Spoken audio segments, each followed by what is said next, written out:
کل ہند مجلس اتحاد المسلمین کے صدر بیرسٹر اسدالدین اویسی نے مہاراشٹر کے شولاپور میں انتخابی جلسے سے خطاب کرتے ہوئے کہا کہ ایک دن آئے گا جب حجاب میں ملبوس بیٹی ملک کی وزیر اعظم بنے گی۔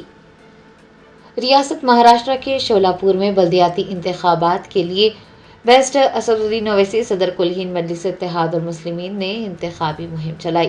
انہوں نے انتخابی جلسے سے خطاب کرتے ہوئے کہا کہ پاکستان کا آئین کہتا ہے کہ صرف ایک مذہب سے تعلق رکھنے والا شخص ملک کا وزیر اعظم بن سکتا ہے، جبکہ بابا صاحب امبیڈکر کا آئین کہتا ہے کہ ہندوستان کا کوئی بھی شہری وزیر اعظم، وزیر اعلیٰ یا پھر میئر بن سکتا ہے۔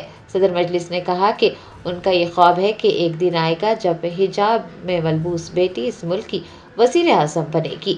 انہوں نے سرکاری ملازمتوں میں مسلمانوں کی کم نمائندگی کا ذکر کیا اور خاتون ڈاکٹر کے شوہر کے ساتھ فون پر بات چیت بھی کی۔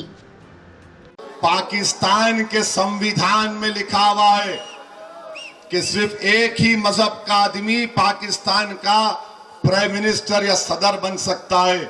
بابا صاحب امبیڈکر کا جو سمویدھان ہے وہ یہ کہہ سکتا ہے کہ کوئی بھی بھارت کا ناگرک وزیر اعظم بن سکتا ہے، صدر جمہوریہ بن سکتا ہے، چیف منسٹر بن سکتا ہے، میئر بن سکتا ہے۔ اور اسدالدین اویسی کا خواب یہ ہے کہ ایک دن آئے گا اس دیش میں انشاءاللہ تعالی، شاید ہم اور آپ نہیں رہیں گے مگر دیکھنا ایک حجاب پہننے والی بیٹی اس دیش کی وزیر اعظم بنے گی انشاءاللہ تعالی۔ ہم نہیں رہیں گے، شاید ہم زمین میں جا کر ہماری ہڈیاں بھی گل جائیں گی، مگر دیکھنا ایک دن وہ دن آئے گا۔ ارے یاد رکھو، یہ نفرت جو تم مسلمانوں کے خلاف بھڑکا رہے ہو، انشاءاللہ تعالی یہ نفرت زیادہ نہیں چلے گی، تم ختم ہو جاؤ گے نفرت پھیلانے والوں۔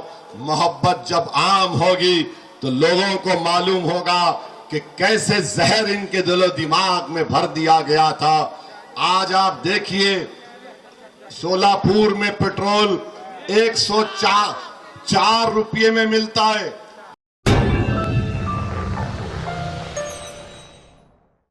جرمنٹن super speciality hospital national award winner doctor Mir Jawad Zar Khan, German trained senior orthopaedic surgeon and director, ماہر ڈاکٹرز ڈاکٹر واصف اعظم اور doctor Bharavi Chanduri, senior cardiologist اور دیگر ڈاکٹرز نمایاں خدمات انجام دے رہے ہیں۔ Robotic surgery, advance cath lab, MRI، operation theatre, ICU، 2D ultrasound جیسی سہولیات سے آراستہ کارپوریٹ لیول ہاسپٹل، واجبی فیس میں ہر مرض سے شفا یابی کے لیے جرمنٹن سپر اسپیشلٹی ہاسپٹل، عطاپور۔